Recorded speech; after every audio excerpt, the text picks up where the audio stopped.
Hello friends, welcome to Ammukutty channel. இன்றைக்கி நம்ம சேனலில் ரொம்பவே டேஸ்டியான, அதே சமயத்தில் நல்ல ஒரு ஹெல்த்தியான கருவேப்பிலை மிளகு குழம்பு எப்படி பண்ணாலும் தான் பார்க்க போகிறோம்.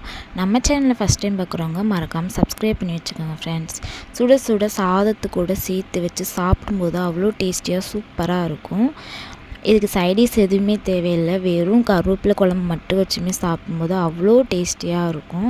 இந்த கருவேப்பிலை குழம்பு மிளகு குழம்பு பண்ணுறதுக்கு நான் நம்ம வீட்டு தோட்டத்தில் உள்ள கருவேப்பிலை மரத்தில் 3 கொத்து அளவுக்கு கருவேப்பிலை பறிச்சுக்கிட்டேன். இப்போ இதை நல்லா வாஷ் பண்ணிவிட்டு உருவி வச்சுக்கலாம். இப்போ ஒரு பவுலில் நெல்லிக்காய் சைஸ் அளவுக்கு புளி சேர்த்துட்டு கொஞ்சமாக தண்ணி சேர்த்து புளியை ஊற வச்சுக்கலாம். இப்போ ஸ்டவ் ஆன் பண்ணிவிட்டு ஒரு கடாய் வச்சுக்கோங்க. கடாய் நல்லா ஹீட் ஆனதும் 1 ஸ்பூன் வெந்தயம், 1 ஸ்பூன் ஜீரகம், 1 ஸ்பூன் மிளகு, 1 ஸ்பூன் சாப்பாட்டு அரிசி சேர்த்து நல்லா ஃப்ரை பண்ணி எடுத்துக்கலாம். அரிசி லைட்டாக பொரிஞ்சு வர டைமில் நமக்கு உருவி வச்சுருந்த கருவேப்பிலை 1 கப் அளவுக்கு சேர்த்துக்கோங்க. 3 கொத்து கருவேப்பிலை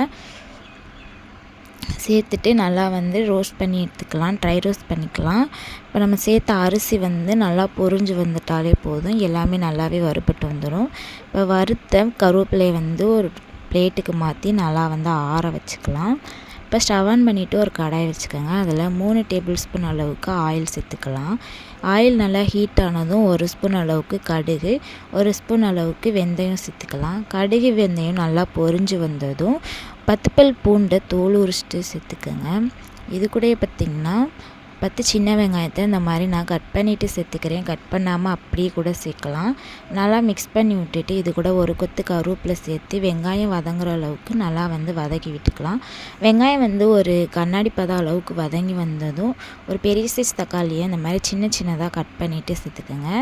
தக்காளியை நல்லா வெங்காயம் கூட சேர்த்து நல்லா மிக்ஸ் பண்ணி விட்டுக்கலாம். இந்த டைமில் தக்காளி வதங்குறதுக்காக 1/4 டீஸ்பூன் அளவுக்கு உப்பு சேர்த்து நல்லா மிக்ஸ் பண்ணி விட்டிங்கன்னா தக்காளி நல்லா மேஷ் ஆகி வந்துடும். இப்போ நம்ம ஆற வச்சிருந்த கருவேப்பிலையை மிக்ஸி ஸ்டாருக்கு சேர்த்து நல்லா பவுட்ரு பண்ணி எடுத்துக்கலாம்.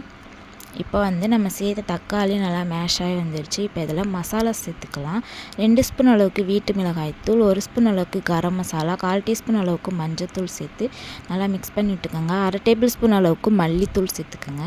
இது எல்லாத்தையுமே சேர்த்து நல்லா எண்ணெயிலே மிக்ஸ் ஆகி வந்ததும் நல்லா எண்ணெய் பிரிஞ்சு வர அளவுக்கு நல்லா வதக்கி விட்டுக்கணும். எண்ணெய் பிரிஞ்சு வந்ததும் நம்ம கரைச்சி வச்சுருந்த புளி கரைசலை சேர்த்துக்கலாம். இப்போ இந்த டைமில் குழம்புக்கு தேவையான அளவுக்கு தண்ணி சேர்த்துக்கலாம். புளிக்கரைசல் தண்ணியோட நான் பார்த்திங்கன்னா 1 கப் அளவுக்கு சேர்த்துக்கிறேன். இப்போ இதில் ஒரு கொதி வந்ததும் நம்ம ஆல்ரெடி அரைச்சி வச்சுருந்த கருவேப்பிலை பொடியை சேர்த்து நல்லா மிக்ஸ் பண்ணி விட்டுட்டு க்ளோஸ் பண்ணி விட்டுக்கலாம். நல்லா எண்ணெய் பிரிஞ்சு வர அளவுக்கு நல்லா கொதித்து வந்ததும் குழம்புக்கு தேவையான அளவுக்கு உப்பு சேர்த்துக்கலாம். உப்பு சேர்த்து நல்லா மிக்ஸ் பண்ணி விட்டுக்கோங்க. கடைசியாக ஒரு துண்டு அளவுக்கு கொஞ்சமாக வெல்லம் சேர்த்து மிக்ஸ் பண்ணி இறக்குனிங்கன்னா ஒரு டேஸ்டியான கருவேப்பிலை மிளகு குழம்பு ரெடி. வீடியோ பிடிச்சிருந்தா லைக் பண்ணி ஷேர் பண்ணுங்கள். மறக்காமல் நம்ம சேனலை சப்ஸ்கிரைப் பண்ணி வச்சுக்கோங்க. தேங்க்யூ.